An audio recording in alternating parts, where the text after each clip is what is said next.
This is our snow room. It is one of my favourite.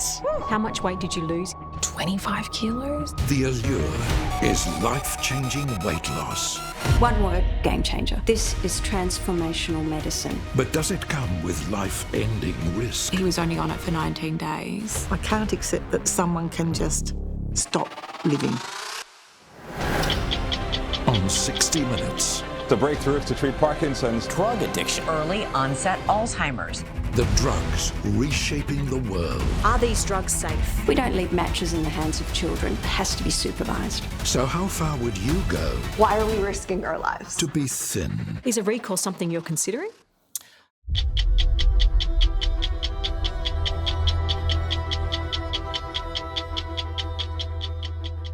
Hello and welcome to the 60 Minutes podcast, Extra Minutes. I'm Amelia Adams and I'm joined by Dimity Clancey today. Hey Dimity. Hello, good morning.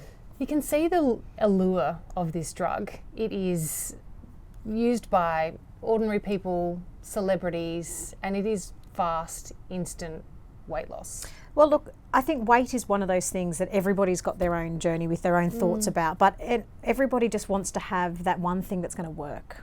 Is it going to make it easier? And I think that what these weight loss injections do is they make it easier for people. And it's, you know, people who have tried the gym, who have tried every diet that, you know, that you can, you don't need to do that on these. And I think that's the big attraction. But I think it's also, it's just gained so much momentum around the world, and the results are there. You know, someone goes on one of these weight loss injections and then you can see it for yourself. Social media, I think, has played a huge role in, you know, the hype of Ozempic and Mounjaro and Saxenda and all the different types. What are those drugs supposed to be used for? What are they treating? So a drug like Ozempic was originally developed to treat diabetes. So what it does is it works on the digestive hormone called the GLP-1 hormone. So it's a naturally produced hormone in your body. And what it does is it tells your brain that you're full. So you stay fuller for longer. And what it also does is it slows your digestion down so that you feel fuller. So it's got that kind of two-pronged effect where it's actually slowing your gut down, but it's also telling your brain, it's suppressing your hunger cravings. So for diabetics, it helps manage blood sugar levels. And it also, the attraction, this is where the attraction with the weight loss is, it makes you lose weight. And eat less. It doesn't. It suppresses your appetite. So it's very effective. Absolutely, and used in the right setting, monitored by a doctor. It's really important. Like, you know, it's a medication that has all of those benefits and is hugely benefit for not only diabetes, but it's been proven for obesity as well. But it has to be monitored. So I have a friend who's been on Ozempic for a while, and he says it's fantastic. He feels great. He's lost a stack of weight. Has felt some nausea from time to time. But there are people, and you've met family members of people who have suffered severe side effects and in fact even death. Absolutely, and one of the big side effects is that you feel nauseous and you vomit. And doctors, you know, GPs who are just giving it out for people to lose some weight will tell you that one of the big side effects of these weight loss injection is nausea and vomiting. But is that like, is it poison, or is that just your body reacting to it? I think it's just one of the side effects, but it varies. You know, and when people start these injections, they think it's going to, you know, end. You know, they start off with some nausea and vomiting, and then it'll get better. But, you know, people will do anything to lose weight, and a lot of the people who are on these medications for the wrong reasons, for weight loss, they will just stick at it because they're you know, like Trish Webster, a beautiful mum, wanted to lose weight for her daughter's wedding. Yes. And this was a really good answer. She'd seen it on the television, she'd seen the Hollywood hype that came with these injections. And it worked for her initially. Absolutely, it worked. She was on it for 5 months. She started off on Ozempic, but then because of the demand, the worldwide shortage of Ozempic, she moved on to Saxenda for the last couple of months of her time. And what sort of side effects was Trish getting initially? Constant vomiting and diarrhea. So she was just living with it. It became a really normal thing. Her husband, Roy, who featured in our story, he also started it. So when Trish decided, yep, I'm going to go on this weight loss journey for our daughter's wedding, Roy started it too, but he is a pest control. He works as a pest controller. And he said, I just couldn't be at people's homes and needing to use the bathroom. Couldn't cop it. Couldn't cop it. So he got off it. But Trish stuck with it because she, it was working and she wanted to look really good for her daughter's wedding. And does Roy say that there was that, I guess, that overpowering obsession with losing weight and the fact that she could see that it was working, that in her mind it was worthwhile suffering through the side effects? Absolutely. So you're losing, you're shedding, you're feeling better in your clothes, you're looking better. I mean, people look $1 million on these injections. They do. They're eating less. They don't want sugar. They don't want alcohol. All those little effects are making people look great, and that's what was happening to Trish. And for many people, feel great at times. Yeah, because you're not having to put. I've got a relative who's on Ozempic. He's diabetic, so he's the perfect candidate for that. He looks so good and he is so well, but he used to have a really unhealthy relationship with food, and that's gone. So has this helped him with portion control because he physically cannot consume the amount of food? Doesn't want it. So went out for dinner recently and would normally have a big meal. He got a side of chicken wings and he only ate half of them. So most people you or I might have big dinner and say, oh, I wish I'd stopped like halfway through those nachos. He actually physically you don't want it, can't. And you hear a lot of people not wanting alcohol. Wow. They don't want to have alcohol either. So they're really positive changes. It's a real push and pull, the real contradiction, isn't it? They're really positive and it makes you feel good. But the problem with something like Ozempic is that this drug exploded around the world before the data and research studies have been done. And that's where this problem lies. It's like anything, until enough people have tried it to say, hang on a second, there's a problem in some portion of the population. Well, it's the unaware. It's still not known, even though millions of people around the world are using it, the long-term effects of this, what happens to your gut. So in the 3 families that we spoke to for our coverage, all of them were complaining of having really bad pains. They were constantly vomiting and having diarrhea. And in the end, what happens is it's called stomach paresis. It basically slows your gut. So it just gets slower and becomes more sluggish and more sluggish. So effectively, your food actually doesn't go through the digestive tract. And unfortunately, what happens is it comes out both ends.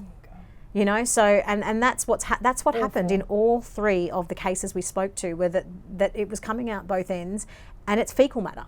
It's your poo. You're vomiting up your poo, and that's how these people have died. It's those sort of effects, and it's a really small percentage of people who actually have that, but it can happen. It does happen. And when you're on this and you're not being monitored by a doctor constantly, you're not going off that medication when you should. You're not having your gut monitored to see what's actually going on inside your gut. And then unfortunately for some, and some of, one of our case studies actually had previous bowel issues. It's a huge no-no. So of the experts, the doctors that you spoke to, I mean, what do they say about how do we stop this drug or these replica drugs as well getting into the wrong hands? How do you regulate it? Well, that's a 2 thing. So the TGA has cracked down on compounding of which is the drugs like semaglutide-like products. So they've said no, that's a recipe for disaster. You're not doing that. So online companies that were starting to make and pharmacies that were starting to make compound versions because of the shortage, that's now been banned by the TGA. Those compound replicas, if you like, are banned. And does that then create a black market? Well, it opens the door for that, potentially for that, because people just, they want it. They want, there is another weight loss injection called Saxenda that is available, and that is an approved weight loss injection in Australia. It's expensive. Yeah, and you've spoken to a couple of people who had very severe reactions to that as well. Absolutely. They all work in the same manner, whether it's semaglutide or liraglutide, which is the ingredient in Saxenda. So the regulation is one thing, and then the other part, as we were saying, is how you make sure it is getting into the right hands, people who need it for the right reasons, and how you monitor and supervise it. And when it comes to obesity and the problem with obesity in the world, there is so much promise in these drugs. They work. So I think doctors, especially obesity doctors and those working in that field, endocrinologists and people like that, it's a real tussle because you know, for people who are living with obesity, it's not just about losing weight and telling them to eat well and exercise. It's not going to work for them. So these drugs actually work really, really well. It's a massive dramatic change. And you're 20% of your changing habits. Absolutely. 20% of your body weight you can lose on these injections. This is why it's so controversial. And you hear people talking about this, you know, at the pub and at the school gate. And half, you know, 50% of people will say it should only be used for, you know, diabetes and what it should be used for, take it off the market. And then other people say, well, hang on a second, it's really effective. It's helping people with another health issue, which is obesity. So they should be allowed to have it. And for people who are overweight, it can stave off things like diabetes because it's controlling your blood sugar level if you're pre-diabetic.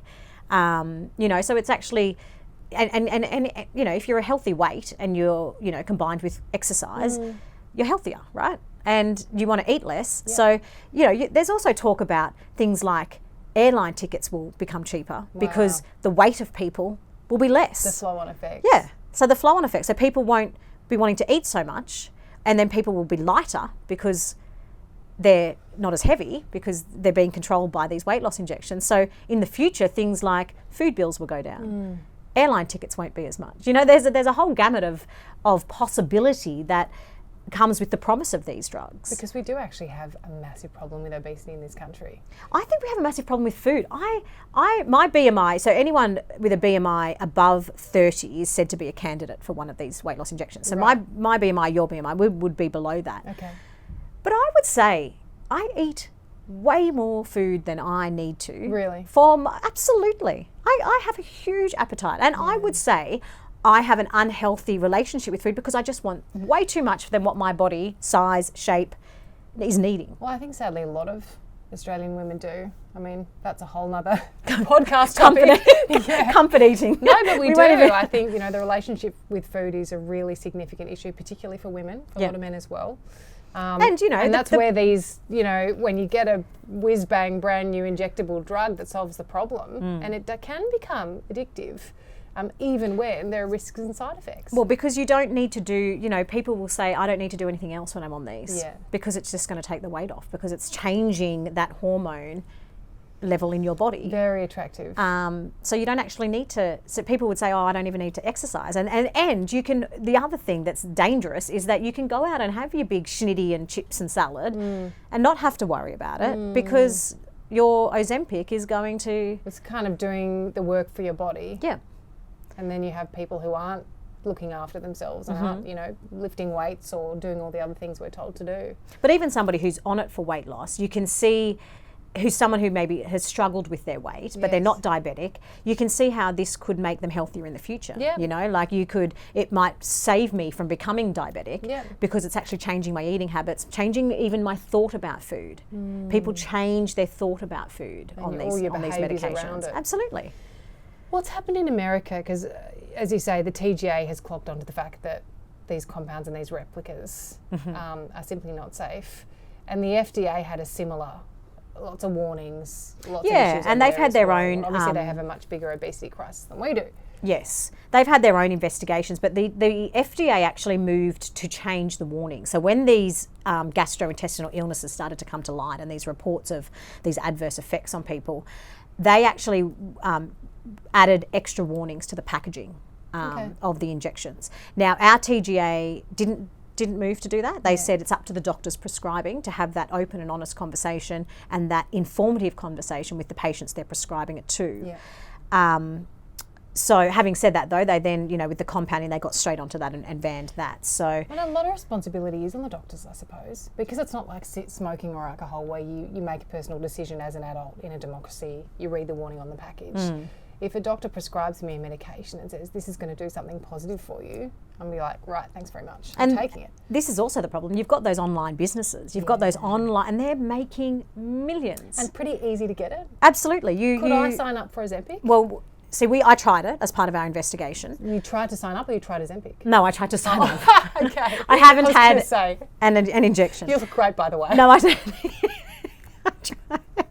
I tried to sign up, but my BMI wasn't big enough. Okay, so I wanted to see. There are. But there's nothing to stop and you balances. lying. So you go online So and I you could do put in a much higher BMI and send and send fat photos. Yes. And that's what we challenged in our story is that you go on, you do a questionnaire of 50 questions.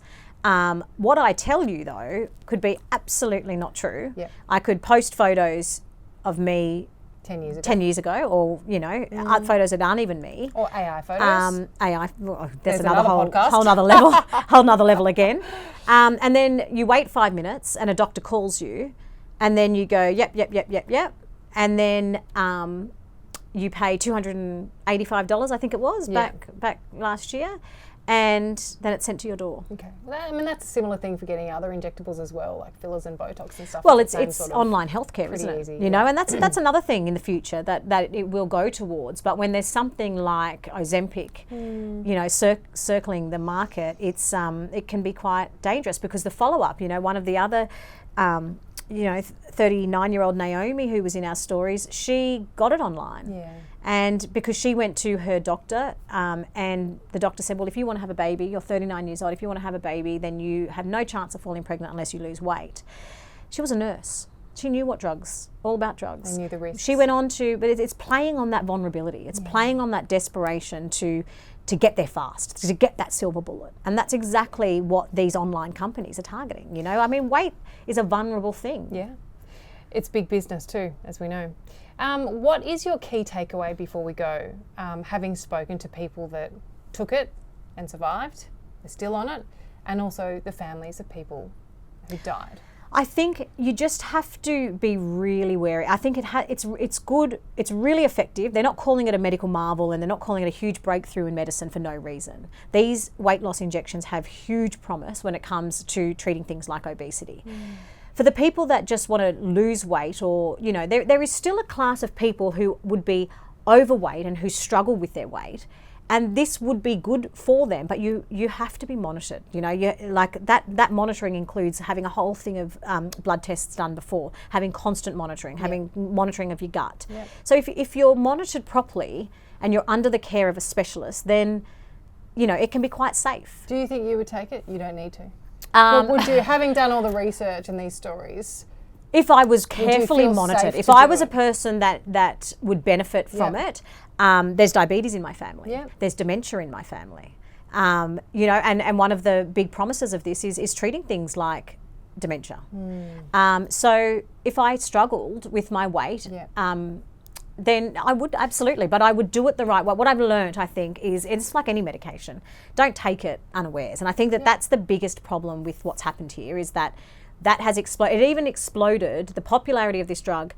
The Novo Nordisk, who manufactures Ozempic, admitted to us in a statement that the monitoring and the warnings of this, the explosion of the drug happened before the monitoring process. So in a sense, they couldn't keep up. They couldn't keep up. It all blew up, and of course, they're making lots and lots of money. Yeah. So they're now looking at opening up factories all around, 24/7 production factories around the world.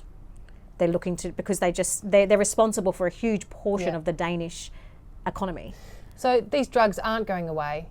And we can't afford to close our minds and our doors to incredible, scientific medication developments, and nor should we.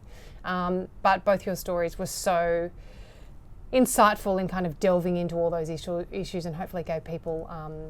well, it's like anything, be informed. Yeah, a bit of the taste of the warnings. There's something there. They're working for a reason. Yep.